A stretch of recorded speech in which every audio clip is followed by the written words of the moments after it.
Merhaba arkadaşlar, kanalıma hoş geldiniz. Evet sevgili arkadaşlarım, bugün sizlere bomba gibi bir kür hazırlayacağım.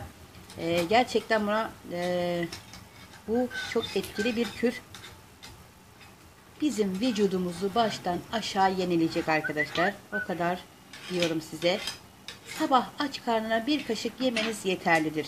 Siz ve çocuklarınız hiç fark etmez. Hele ki bugünlerde hastalıkların, virüslerin biliyorsunuz, Allah korusun hepimizi inşallah, bol gezdiği bu dönemde her sabah aç karnına bir kaşık yiyin arkadaşlar.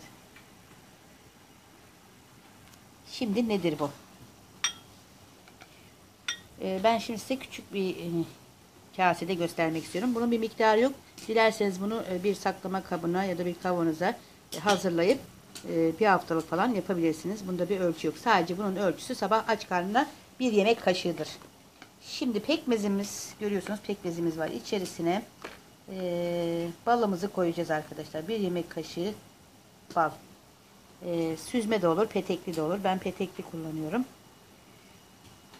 Şimdi şunu bir dökeyim ben. Evet, balımızı pekmezimizin içerisine koyduk. Ne pekmezi diye sorarsanız arkadaşlar, bu üzüm pekmezi, bu pekmezi de olur. Keçi boynuzu pekmezi de olur.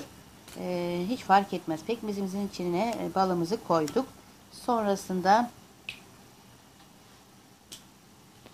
ceviz arkadaşlar. Cevizimizi dilerseniz robottan geçirin, küçük küçük yapın. Dilerseniz de böyle benim gibi yarım yarım da koyabilirsiniz. Ve içerisine yine ben şu kadar bir ölçüye çay kaşığının ucuyla birazcık da